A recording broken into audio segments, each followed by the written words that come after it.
இந்த முதலீட்டு களம் பதிவில் பட்ஜெட் வர்த்தகம் நடந்தது என்ன, இதை பற்றி பேச போகிறோம். பட்ஜெட் ப்ரெசென்ட் ஆன February 1 காலையில் நிஃப்டியினுடைய மதிப்பு 11,979. அந்த எண்ணிக்கையிலிருந்து 12,017 வரைக்கும் நிஃப்டி போயிட்டு அதுக்கப்புறம் பெரும் சரிவை கண்டது. திங்கக்கிழமை நிஃப்டி எப்படி ஓப்பன் ஆகும் அப்படின்ற ஒரு கேள்விக்கு எல்லோருமே என்ன நினச்சாங்கன்னா, மார்க்கெட் வீக்காக ஓப்பன் ஆகும், தொடர்ந்து அந்த வீக்னஸ் நிலைக்கும் அப்படின்னு. ஆனால் இப்பொழுது நம்ம பேசிக்கிட்டு இருக்கும்போது நிஃப்டியினுடைய மதிப்பு பட்ஜெட் அன்னைக்கு இருந்ததை விட அதிகமாக இருக்கிறது. 12,127 புள்ளிகள் அளவில் நிஃப்டி வர்த்தகமாகிறது. இது யாரும் எதிர்பாராத ஒன்று தான். இது எப்படி நடந்தது அப்படின்னு பார்த்தீங்கன்னா, அடிப்படையில் பட்ஜெட்டை பற்றி நாம் ஏற்படுத்தி கொண்ட எதிர்பார்ப்புகள், அவங்க ப்ரெசென்ட் பண்ண பட்ஜெட்டுக்கு நாம் கொடுத்த ரியாக்ஷன், அதை சார்ந்த ஏமாற்றங்கள், அதை தொடர்ந்து வெளிநாட்டு முதலீட்டாளர்கள் மற்றும் இந்தியாவினுடைய பெரு முதலீட்டாளர்கள் எடுத்த தொடர் நடவடிக்கைகள், இது எல்லாம் தான் இந்த சந்தையினுடைய நிகழ்வாக நான் பார்க்கிறேன். ஃபஸ்ட்டு, சந்தையில் ஒருமித்த கருத்து எந்த பக்கம் இருக்கோ அந்த பக்கம் சில நேரங்களில் வீக் ஆகிடும். இந்த மாதிரி சுச்சுவேஷனில் ஒருமித்த கருத்து சந்தை இறங்குன்றது ரொம்ப ஈஸியாக அந்த கருத்து ஃபார்ம் ஆயிடுச்சு. அதுக்கு ஒரு பெரிய ரேஷ்னல் இல்லை. நமக்கு நம்முடைய எதிர்பார்ப்புகள் நிறைவேறவில்லைன்ற ஒரு கோபம், அந்த கோபம் சார்ந்து சந்தையில் இந்த முடிவை நம்ம எடுக்கிறோம். அல்லது ஆட்சியில் இருப்பவர்களை நமக்கு பிடிக்காது, அதனால் சந்தை இறங்க வேண்டும், அவங்க சொல்கிற கருத்துக்கள் நமக்கு பிடிக்கலை, அவங்க சொல்கிற பட்ஜெட் நமக்கு பிடிக்கலை, அதனால் சந்தை இறங்க வேண்டும். இது ரெண்டும் சேர்ந்து தான் என்னை பொறுத்த மட்டும் இந்த பட்ஜெட்டுடைய கன்சென்சஸ் வியூ ஃபார்ம் ஆச்சுன்னு நினைக்கிறேன். அடிப்படையில் ஒரு முதலீட்டாளராக என்னை பொறுத்தவரை அரசியல் பார்வைகளை அதிகமாக நம்முடைய முதலீட்டு பார்வைகளோடு கலப்பது நல்லதில்லைன்னு நான் நினைக்கிறேன். அரசு தன் வேலையை செய்யும், முதலீட்டாளர் தன்னுடைய வேலையை செய்ய வேண்டும். அரசு செய்யக்கூடிய எல்லா முடிவுகளும் வேலைகளும் நமக்கு சாதகமாக அமையாது. நமக்கு எது சாதகமோ அதை மட்டும் எடுத்துக்கொண்டு நம்ம முன்னாடி போனோம்.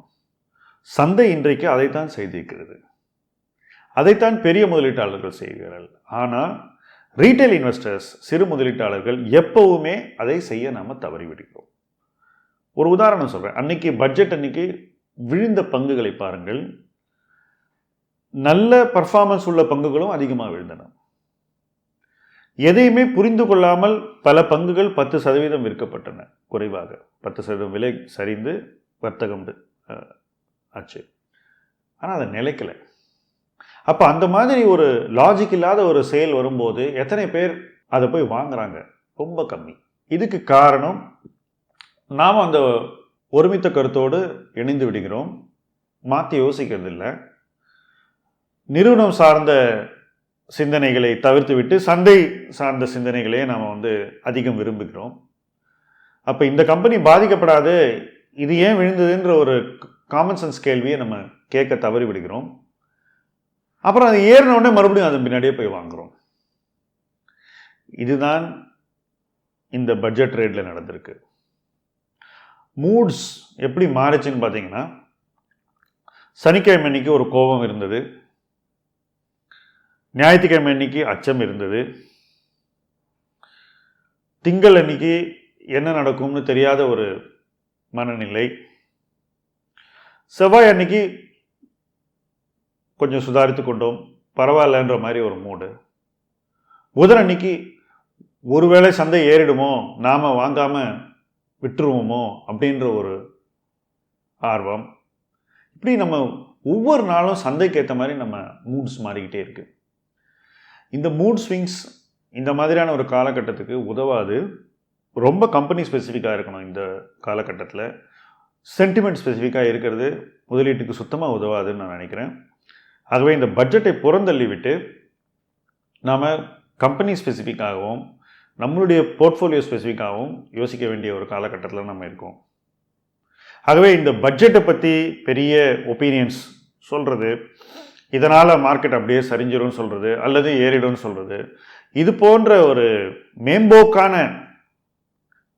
ஒரு அப்ரோச்சை தவிர்த்து விட்டு ரொம்ப ஸ்பெசிஃபிக்காக நீங்கள் கவனிக்கிற கம்பெனியினுடைய எதிர்காலம் எப்படி பாதிக்கப்படும், அந்த கம்பெனி எப்படி அதை எதிர்கொள்ளும், அந்த கம்பெனியுடைய வளர்ச்சி மறுபடியும் எப்படி இருக்கும், இது போன்ற பார்வைகளை வளர்த்து கொள்ள வேண்டிய காலகட்டத்தில் நம்ம இருக்கோம். ஏன்னா இனிமேல் எந்த விதமான எக்கனாமிக் ஈவெண்ட்டும் இப்போ இல்லை. இப்போ நம்ம பேசிகிட்டு இருக்கும்போதே ரிசர்வ் பேங்க் வட்டி விகிதத்தில் எந்த மாற்றமும் இல்லைன்னு சொல்லியிருக்காங்க. வருங்காலத்தில் தேவை இருந்தால் வட்டி விகிதத்தை குறைப்பேன் அப்படின்னு சொல்லியிருக்காங்க. ஆகவே அந்த ஏரியாலையும் அடுத்த சில மாதங்களுக்கு எந்த விதமான மாற்றங்களும் வராது. சம்மரில் தான் திருப்பியும் ரிசர்வ் வங்கி வட்டி விகிதத்தை குறைக்கலாமா வேண்டாமா என்ற ஒரு முடிவுக்கு வருவார்கள். இந்த இடைக்காலத்தில் பணவீக்கம் குறைய வேண்டும், குறையும் என்று நான் நினைக்கிறேன். உலகில் உள்ள மற்ற பிரச்சனைகளுக்கு கொஞ்சம் கொஞ்சம் சந்தை சார்ந்த ரியாக்ஷன்ஸ் வரும்.